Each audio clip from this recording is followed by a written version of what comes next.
Bonjour et bienvenue, c'est l'équipe rugby, le podcast qui parle rugby avec la rédaction de l'équipe. Bonjour la rédaction de l'équipe. Bonjour. Bonjour. Coucou. Elle va bien la rédaction de l'équipe? Ça va bien, ça va très bien. Très correctement. Bon, ça me fait plaisir. Cette semaine, à quelques jours de la finale de la Champions Cup entre le Racing 92 de Fred et le Leinster, sous le soleil de Bilbao, on va se demander si en perdant Machno, le Racing n'aurait pas déjà perdu sa finale. Puis fin de phase régulière oblige, on va faire un petit bilan de la saison avant de se projeter sur la phase finale et de vous demander, jeunes gens, qui vous voyez aller au bout. C'est bon, vous avez fini? D'accord. On parle de tout ça. Oui, vous redirez tout bien, lentement. On parle de tout ça avec les journalistes de la rubrique rugby de l'équipe. Renaud Bourrel, bonjour Renaud. Bonjour Christelle. Frédéric Bernès, bonjour Fred. Coucou. Et Alexandre Bardot, salut Alex. Bonjour. Ben, je crois que vous savez tout. Alors c'est parti, flexion liée jeu. Premier thème, le Racing. Le Racing 92 qui va tenter d'aller décrocher sa première étoile, un peu comme à Courches, mais avec moins de neige, puisque la finale de la Coupe d'Europe se joue à Bilbao. Alors la fête devait être belle, le Racing a impressionné. Épan, 53e minute de l'avant-dernier match de phase régulière à Bordeaux. Le demi de mêlée francilien Maxime Machno plaque Appisaï Nakalevou et ne se relève pas. Alors, comme aurait dit Audiard s'il avait vu des matchs de top 14, quand les mecs 210 kg chargent, les mecs de 85 cassent. Rupture totale des croisés du genou droit, rupture totale des rêves de titre qui vont avec. Alors, il a un vrai problème de karma de la finale, Maxime Machno. Pour la dernière de Coupe d'Europe du Racing il y a 2 ans, il a pris un KO au bout de 20 minutes. Une semaine plus tard, en finale de top 14, il prenait un rouge au bout de 20 minutes. Mais au-delà de ses soucis personnels de karma, c'est un gros coup dur pour le Racing, puisqu'il nous faisait une très belle saison, Maxime Machno. Probablement la plus belle de sa carrière, même, Fred, je pense. Alors, est-ce que son absence n'hypothèque pas carrément les chances de Racing de battre le Leinster? Qu'en penses-tu, Fred? Alors c'est un peu excessif de dire que ça va les hypothéquer, mais c'est sûr que c'est une lourde perte pour le Racing, parce que t'as raison, Machno il faisait sans doute sa meilleure saison de sa carrière. Il était surtout le buteur numéro 1 du club en fait. C'est surtout peut-être là-dessus qu'ils perdent beaucoup, parce que il avait pris le dessus sur Carter, sur Lambi. Il était super régulier, il était autour de plus de 90%, que ça soit en top 14 ou en Coupe d'Europe. Même pendant le tournoi avec l'équipe de France, il avait été très très bon là-dessus. 88. C'est possible. On n'a pas les mêmes chiffres. On ne doit pas avoir les mêmes chiffres. Égalité avec Sexton. Et alors ensuite, celui qui va lui succéder, c'est vrai. Mais ça dépend ce que tu comptes. C'est Iribarren. Du coup, Teddy Iribarren. Alors, c'est un très bon joueur, qui est pas tout à fait dans le même profil que Machno. La petite interrogation qu'il y a sur Iribarren, c'est qu'il a jamais joué de match à ce niveau-là. En tant que titulaire, il jouait à Brive jusqu'à la saison dernière. Donc c'est sûr qu'ils perdent beaucoup en expérience, en vécu, sans doute aussi en qualité de défense, en repère collectif, parce que voilà, Machno jouait avec cette équipe-là depuis longtemps. Mais il reste suffisamment de qualité, je pense, dans cette équipe-là pour que tout s'envole pas comme ça avec une blessure, même si c'est hyper cruel, comme tu l'as dit, pour Machno. Puis il faut se rappeler quand même qu'il y a eu un moment entre octobre et décembre où on s'interrogeait sur qui est le titulaire à la mêlée du Racing, étant donné que Machno jouait peu. Il y avait cette histoire de liste des 45 qu'il avait privé du début de saison, et puis parce que Iribarren était très bon. Et il apportait du peps, ses qualités techniques, son côté aventurier un peu sur le terrain. Ça aujourd'hui, depuis 2-3 mois, le Machno a repris le pouvoir, on va dire, mais quand même Iribarren reste un joueur solide, créatif, intéressant. La question, c'est le contexte. Est-ce qu'il va réussir à le gérer, y compris comme buteur, si c'est lui qui a amené à buter, parce qu'il a un taux de réussite à peu près équivalent cette saison. Normalement, ça devrait pas être lui, ça devrait être Lambi. Et Lambi, il a pas buté de la saison? Si, il a buté un petit peu. Il a buté un petit peu pendant que Machno était en équipe de France.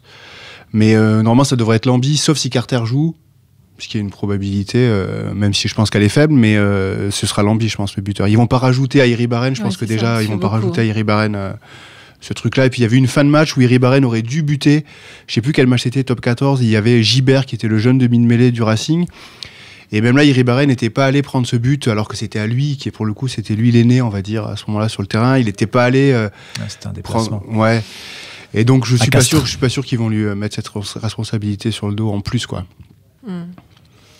Renaud, tu as un avis, toi, sur l'absence de Machno sur moi, je dois un peu relativiser la plus grande saison de sa carrière, quand même, parce qu'il fait une première moitié de saison où il y a quand même pas mal de doutes sur sa faculté à accélérer le jeu du Racing, qui justement se voulait beaucoup plus dynamique, notamment en raison de la surface qu'ils occupent à domicile.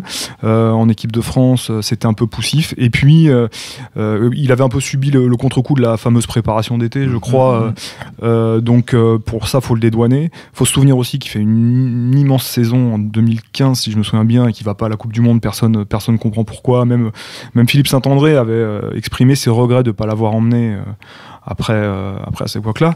Donc Machno, c'est effectivement un joueur d'expérience qui a eu des hauts et des bas, et là il arrivait vraiment très fort, très bien, regonflé sans doute par la confiance accumulée en équipe de France où il a enchaîné tous les matchs. Mais surtout dans une équipe qui tourne à un régime vraiment impressionnant. Leur première mi-temps de la demi-finale, les avants marchent sur tout le monde, il joue dans un fauteuil, il a à côté de lui un 10 d'une fluidité parfaite. Donc moi je pense que c'est plutôt dans le registre du but, effectivement, qui peut manquer, surtout sur une finale, parce qu'il y a un joueur à 88% de réussite. Mais surtout face à l'autre, voilà, qui a 88% de réussite également. C'est plus là-dessus, et ensuite sur la cohésion collective du Racing et ce qu'ils ont créé depuis le début de la saison. Je pense qu'ils peuvent s'en sortir malgré tout. C'est aussi je pense que ce qui va influer sur la performance d'Iribarren, c'est ce que va réussir à mettre en place le Racing, notamment est-ce qu'ils vont réussir à avancer et à jouer le jeu vers lequel il tente de plus en plus, qu'on a vu en première mi-temps contre le Munster, un jeu avec de la vitesse, avec du déplacement. Là, je pense qu'Iribarren, là-dedans, il peut être à l'aise. Si c'est un match si c'est une guerre de tranchées, avec moins de rythme, moins d'espace, Iribarren, peut-être que son talent très particulier peut moins éclater dans ce type de match-là. La crainte, c'est qu'il est plus joueur que Machno en région. Ouais, quand même, il ose un peu plus. Il réfléchit moins. Il réfléchit, ouais, il réfléchit moins. Ouais. Il ose beaucoup. Il tente. Il aime porter le ballon. Il aime provoquer. Et c'est pas un gestionnaire, non, voilà. Beaucoup moins que Machno. Il reconnaît qu'il a beaucoup de progrès à faire là-dessus, sur la gestion. Il commence un petit peu, là, cette saison au Racing, ça l'a fait progresser. Non, il a 26 ou 27 ans, quelque chose comme ça. Non, mais il a fait beaucoup, toute sa carrière, il était à Tarbes, après il est parti à Brive, qui est une équipe, on va dire, du bas de tableau. Et là, c'est la première saison où il est exposé dans un gros club. Et je pense que lui-même s'attendait pas à devoir jouer une finale de Coupe d'Europe comme ça ces dernières semaines, parce que c'était Machno. Machno a fait toute la campagne de Coupe d'Europe. Je crois que sur les...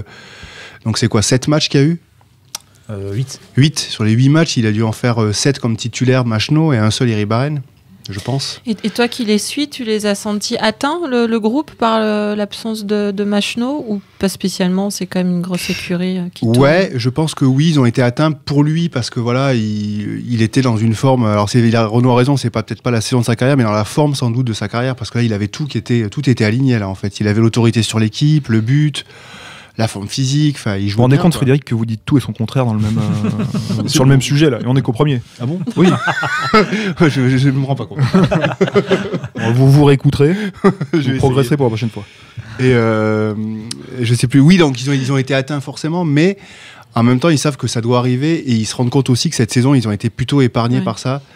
Et ils ont eu Dulin qui a été blessé, pareil, le genou, donc saison terminée, Machno maintenant, mais ils n'ont pas eu tant de mecs pétés que ça, donc ils se disent qu'ils sont pas non plus à plaindre, c'est pas la catastrophe comme Clermont par exemple, hein, oui. Clermont. Oui, mais j'en ai eu 21 blessés. Alors. Encore une fois, ils s'en sont très très bien sortis avec Iribarren quand Iribarren a joué, donc je pense qu'ils lui font confiance. Oui, ils ont gagné à Toulon avec Iribarren, ils ont gagné un autre match à l'extérieur difficile et qui me revient plus là, je sais plus où c'était, mais avec Iribarren-Lambi comme charnière. Donc Iribarren a fait des matchs, des gros matchs. Sur Iribarren, je sais pas ce que vous en pensez, Frédéric, mais j'aime quand tu me vous vois.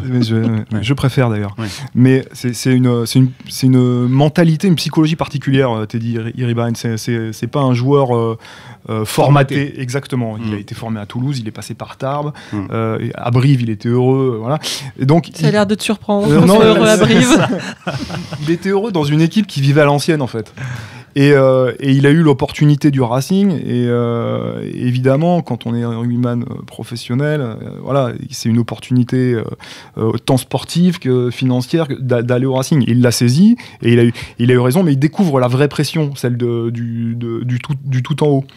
Et donc je pense que ça va être aussi la manière dont son groupe et ses entraîneurs vont réussir à lui faire absorber toute cette semaine, qui peut le faire performer sur ce match. Comme vous l'avez dit, Frédéric, il a gagné à Toulon, il a fait un excellent début de saison. Il y a eu, je me souviens, des moments où on s'est dit mais il va nous mettre Machenaud sur le banc s'il continue comme ça, avec sa faculté à accélérer le jeu du Racing, à être hyper fluide techniquement. Il a séduit beaucoup de monde sur le début de saison. Et puis Machenaud est venu s'imposer parce qu'il a plus d'expérience, parce que effectivement, exactement, et puis qu'il est super buteur et qu'aujourd'hui c'est indispensable. Mais donc je pense qu'il y a aussi la façon dont il va être managé cette semaine qui sera importante. Et dans la façon dont lui va aborder ce match-là. Est-ce qu'il va regarder ce côté naturel, un peu je m'en foutiste, on va dire, qui le fait être bon, ou est-ce qu'il va être spontané, ou est-ce qu'il va être rattrapé par le fait de jouer une finale de Coupe d'Europe, parce qu'il n'a jamais joué de phase finale. Non. Et en fait, aussi avec Brive, il a joué un quart de finale de Challenge européen l'an dernier à Basse. Alors ça va, il a l'expérience. Plus d'inquiétude. Mais c'est une très chouette personnalité en fait, Iribarren. Et c'est vrai que pour ceux qui l'avaient interviewé ou connu un petit peu avant, on se demandait tous est-ce qu'il va rester comme ça, parce que quand ils arrivent dans des grosses machines comme ça, et lui, il a gardé ce côté-là très spontané, au point presse, en zone mixte, il est marrant, il est chambreur. À lire vendredi dans l'équipe. Ça pétille à lire vendredi dans l'équipe, acheté dans tous les kiosques. et il a gardé ce truc-là, quoi. Il a gardé ce truc-là. Après, il avait déjà essayé, on va dire, une grosse machine avec Montpellier, et ça s'était pas bien passé. Donc il avait ce petit doute, il se disait est-ce que moi je suis fait pour aller jouer dans les gros clubs comme ça? Et là, ça se passe bien. Il a été bien accueilli. Il se disait parce que lui, il a toujours tendance un peu même à se rabaisser, quoi, à dire moi je suis rien. Bien sûr. Bon, très bien. T'as cassé toute l'ambiance. Du coup, on va être obligé de changer de sujet, je crois. Ouais. Est-ce qu'on te remercie, Fred, pour cette expertise? Oui, on peut m'applaudir. Et qu'on te laisse aller faire le journal. Voilà.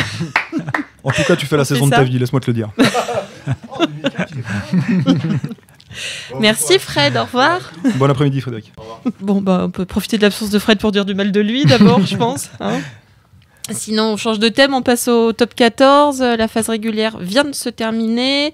Tout au bout du suspense, c'était encore plus palpitant que Plus belle la vie. J'adore.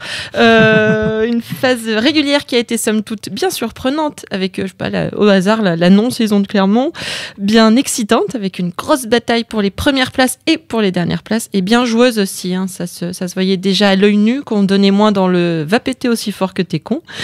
Et c'est confirmé par les stats. On a regardé avec Alex ce matin, 969 essais ont été inscrits cette saison, contre 831 la saison dernière. Même le dernier de cette saison, Brive, en a marqué 50, quand le dernier de l'année dernière en avait marqué seulement 39, Bayonne. Renaud, par exemple, c'est ce qu'on peut retenir. Tu crois, toi, que c'était la saison du retour du jeu? Peut-être que non, et dans ce cas, je me demande quelqu'un d'autre qui est d'accord avec moi. En fait, j'avoue, j'ai pas fait mes devoirs avant de venir. Ah, ok. Mais je suis en train rapidement de fouiller dans ma mémoire sur les matchs auxquels j'ai assisté. Et c'est vrai qu'il y a eu moins de purges que par les saisons passées. Je me souviens l'hiver a été long pour toi en France. L'hiver a été long en France. Non, mais je me souviens d'un Lyon-Toulon, d'un soporifique à Gerland, pourtant par une belle journée. Et puis je me souviens aussi de m'être régalé plusieurs fois à La Rochelle. Où est-ce que je suis allé encore non, La Rochelle aussi, ouais, je suis allé beaucoup à La Rochelle en fait. C'est pour ça que bon, il y avait des ouais, non, effectivement, bon, les stats parlent d'elles-mêmes. Je suis allé à l'Arena aussi, et c'est vrai que le Racing, cette saison, a proposé un jeu spectaculaire, enlevé. Il y a eu des essais. Christelle n'a pas l'air d'accord. Elle lève les yeux au ciel. Oui, Alex, toi, tu confirmes qu'il y a eu moins de purges. Moi, je trouve il y a un signe du fait qu'il y a eu plus de gens en top 14, c'est qu'il y a 2 équipes qui ont évité la relégation directe, Oyonnax et Agen. Oyonnax a encore une épée de Damoclès au-dessus de la tête parce qu'ils jouent contre Grenoble ce week-end pour sauver leur place en top 14. Mais en tout cas, ces 2 équipes-là, elles ont, malgré leur position, leur situation d'équipe qui doit se sauver, ont osé jouer. Et ça, c'est inhabituel. Je me rappelle qu'à une époque, on disait tout le temps, oui, mais les derniers, c'est normal qu'ils jouent pas parce qu'eux, ils doivent se sauver.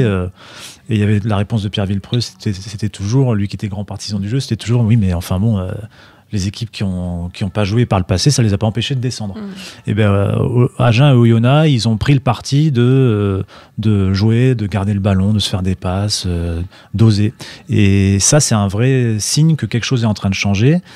Alors peut-être que c'est dû au fait que cette année, la formule du top 14 a changé, qu'il n'y avait qu'une seule descente directe et le 13e ne descendait pas mais jouait un barrage. Peut-être que c'est dû aussi au fait qu'il y a un mouvement qui s'est enclenché depuis 2014-2015, depuis la Coupe du Monde 2015. Pour la première fois, une Coupe du Monde s'est gagnée et s'est jouée dans un climat de jeu positif. Et ça a mis un peu de temps à venir dans le top 14. Mais là, à part Brive, qui essayait quand même un peu de jouer, mais qui n'avait pas forcément les moyens, à part peut-être Montpellier qui parfois était un poil dans le défi, mais qui quand même s'est adapté à son effectif. Avait adapté à son effectif. On ne peut pas taxer Cotter d'être réducteur. Voilà. Non, mais en fait, les équipes qui ont souffert sont les équipes indisciplinées. Notamment, on pense à Toulon qui rate un peu son début de saison, qui prenait carton jaune sur carton jaune, des pénalités. Enfin, c'était parce qu'il cherchait à appréhender le projet Galtier qui venait d'arriver. Donc, ce sont les équipes indisciplinées, celles qui jouaient peu ou petit bras, on va dire, mais surtout celles qui avaient des défenses poreuses, comme le Stade Français. Et là, on le doit plus peut-être à une part de mental, en fait, d'agressivité. Qu'à autre chose. Puis après, justement, j'étais à Oyonnax Stade Français ce jour-là. Ce sont des équipes qui étaient relativement du même niveau sur la saison. Et puis il y a une faillite en défense qui est criante du Stade Français. Et Oyonnax envoie du jeu et les prend là-dessus. Donc moi, je les vois plutôt là, les raisons de certains échecs pour certaines équipes. Mais effectivement, sur les intentions, ça semblait beaucoup plus ouvert que la saison dernière ou celle d'avant. Et qu'est-ce que tu retiens, toi, sinon de cette saison? Quelque chose qui t'aurait particulièrement marqué? Qu'est-ce qui m'aurait particulièrement marqué cette saison? C'est que ça a été acharné jusqu'au bout. Parce que, hormis le Racing, qui a joué les premières places en top 14 et qui s'est qualifié pour la Coupe d'Europe, les équipes qui ont pu s'exprimer vraiment à plein, comme le Stade Toulousain ou Montpellier, qui a été rapidement éliminé de la Coupe d'Europe, ceux qui ont joué sur les 2 tableaux, ils ont eu du mal, hormis le Racing. Donc ça a permis aux autres de plus se libérer sur le championnat, d'être plus efficace sur le championnat. Donc ça a donné une lutte acharnée pour être dans les 6. Et c'est vrai que jusqu'à la dernière journée, on n'a pas su. Et c'est intéressant, c'est rafraîchissant, parce que Lyon s'est invité à la fête, c'est la première fois. La Rochelle, leader l'an dernier, qui termine 7e. Voilà, qui est leader à mi-parcours, qui est quart de finaliste de la Coupe d'Europe pour sa première participation, et puis donc qui ne sera pas en phase finale du top 14. Je pense qu'il y a énormément de sports qui aimeraient cette incertitude dans leur scénario et s'offrir une phase finale pareille, parce que aujourd'hui, les 6 qui sont qualifiés, moi, peut-être, je vois quand même pas Lyon champion, je peux peut-être me tromper, on peut toujours se tromper. Mais on en parlera tout à l'heure. Alors pardon, d'accord, on ne spoil pas. En plus, je fais un tunnel. Mais bon, c'est pas l'incertitude, quoi. C'est ça que je retiens sur cette saison. Ouais. Alex, toi, ce qui t'a même en bas d'ailleurs. Ce qui m'a marqué, c'est Agen et Oyo. Ça, je ne vais pas revenir dessus, mais c'était rafraîchissant et avec peu de moyens, ils ont fait des trucs super intéressants. Après, ce qui m'a marqué, c'est la deuxième partie de saison de Toulon, certains matchs de Toulon derrière. Monter en puissance, ça va très très vite, beaucoup de vitesse, des qualités individuelles incroyables. Et c'est le Castres Toulon, là, par exemple, la première mi-temps, c'est C'est assez dingue. Ce qui marque, c'est le changement de jeu du Racing, avec des joueurs au milieu de tout ça, pareil, qui sont décisifs et formidables. Teddy Thomas, Vakatawa, Nakarawa. Ça fait, il y a beaucoup de ça. Encore une fois, ça apporte beaucoup de vitesse et ça change le visage du Racing. Et puis j'avais un autre truc en tête, mais le temps de développer, j'ai oublié. Tu devrais tout lâcher et puis développer après. Voilà, c'est ça. Non, puis après il y a la saison de Clermont, qui rappelle que le champion de cette année, il a du souci à se faire parce qu'il risque de vivre une saison galère l'année prochaine. L'an dernier, c'était le Racing qui avait traversé une saison noire. L'année d'avant, c'était le Stade Français, si je me trompe pas. C'est très dur de se remettre d'un titre de champion de France. Et surtout quand on n'a pas l'habitude. Oh, tu sors. Vire-le. Non, voilà. Et la saison de Clermont est quand même un enchaînement de petits événements, comme le Racing l'an dernier, pas à la même échelle et pas aux mêmes endroits, parce que c'était plus sportif, on va dire, le Clermont. Mais entre leur mauvais début de saison, les blessures... Il y a eu des sursauts pourtant, hein, quand ils vont gagner au Saracens. On a cru à un moment que ça allait repartir. Mais... Ils ont eu 2 coups durs, c'est les coups à la charnière et Raka, quoi. Ouais, Raka Penaud sur le même match. Au Saracens d'ailleurs, je crois. Y a un joueur, par exemple, là, qui vous vient à l'esprit comme ça, qui vous aurait bluffé. Je vais prendre la suite d'Alex, mais voir Nakarawa jouer au Racing, c'est un spectacle, quoi. On est entre le cirque, la magie. Il invente des gestes, il réinvente son poste. On se dit qu'il pourrait jouer à n'importe quel poste aussi si un jour il y a un souci au Racing. Donc c'est fantastique de l'avoir. Moi j'ai aimé Nakarawa, j'y reviens pas. J'ai aimé Dupont au début de saison, qui était décisif, qui faisait marquer et qui marquait. Il y avait un pourcentage assez fou, mais entre essais marqués et pas décisifs, c'était genre plus de 50% des essais du Stade Toulousain en début de saison. Couillou aussi, qui est une vraie révélation de la saison. Et puis Botica au Yona, à l'ouverture, un ouvreur qui figurait en haut des stats dans les franchissements, dans les duels gagnés, signe et puis qui était un bon buteur, qui marquait des essais, signe du jeu positif d'Oyonnax et à quel point lui il influait sur ce jeu positif. Moi j'ajouterais Radradra à Toulon, la star venue du 13, le Fidjien qui peut jouer à l'aile, qui peut jouer au centre, qui est pareil, qui est un joueur qui arrive à créer des gestes. On s'attendait à voir arriver un finisseur parce que ça a été un des meilleurs marqueurs d'essai de la NRL, et en fait on a vu quelqu'un de capable de créer des espaces, de faire des passes dans le contact, dans un style tout à fait différent, mais un peu comme Sonny Bill Williams, quoi. Quelqu'un qui pourrait faire quasiment donner une stat de passe décisive, quoi. Ça n'existe pas trop en rugby, ça existe en basket, en foot. Mais d'ailleurs, on avait fait un focus sur tous les essais marqués par Chris Ashton cette saison. Il a fini à 22 ou 23, je sais plus. On avait fait un focus quand il était à 20 essais, et sur les 20, il y en avait 8 sur lequel la dernière passe était donnée par Radradra. Ce qui en dit long à la fois sur Radradra et puis sur ce côté Ashton qui sent les coups. Et un autre joueur qui a marqué la saison, c'est Chris Ashton. Il avait jamais...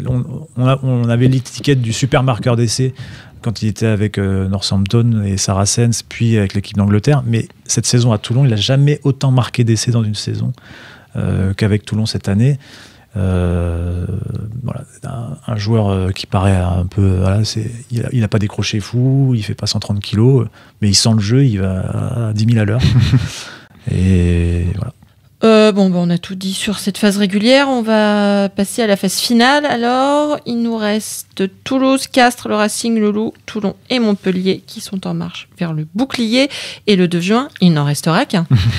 Mais lequel ? Toulouse qui redevient Toulouse, Castres qui est toujours dans les parages, le Loup qui fait ses premiers pas en phase finale, le Racing qui européanise, Montpellier qui rouleau compressorise, ou Toulon, parce que Toulon, qui est-ce qui va se faire recouvrir de confettis au Stade de France cette saison ? Vas-y, maintenant tu peux. Je trouve que le Racing a l'effectif, à la profondeur de banc la plus importante, même si effectivement il va leur manquer Machno. Je sais pas du tout comment ils vont digérer ce qui se passera en finale de la Coupe d'Europe. Je pense ça que va dicter beaucoup de choses. Ouais, exactement. Je pense que c'est plus facile de digérer une défaite, de rebondir après une défaite et de se remobiliser pour finir la saison, surtout quand elle est aussi belle, pour aller chercher le championnat de France, que de perdre que de gagner la Coupe d'Europe, rester mobilisé. Voilà. Toulon l'a réussi une fois, mais Toulouse avait jamais réussi. Neves disait que c'était pas possible. Voilà, Biarritz avait raté aussi. Donc c'est très dur, mais donc voilà, je pense que le Racing a tous les atouts, mais ça va être conditionné par leur façon de digérer la finale de la Coupe d'Europe.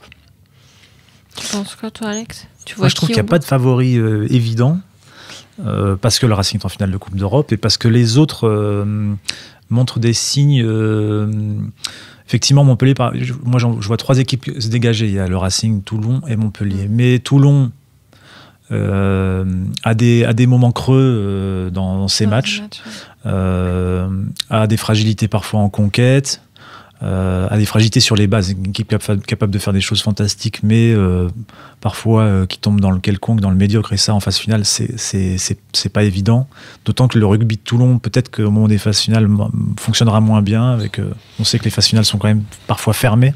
Ils ont des gros trous d'air dans la gestion des matchs. Et puis après, Montpellier, rouleau compresseur, mais manque d'expérience des phases finales. Aucun résultat à l'extérieur. Pas trop de résultats à l'extérieur.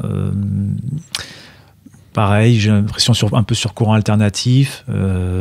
Donc j'ai du mal à voir cette phase finale se dessiner clairement. C'est 3 devant, il me semble. Après,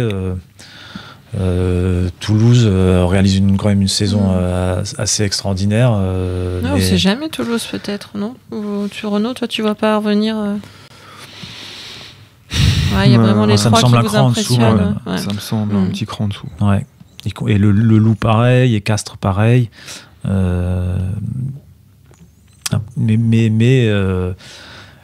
les phases finales sont régulièrement surprenantes.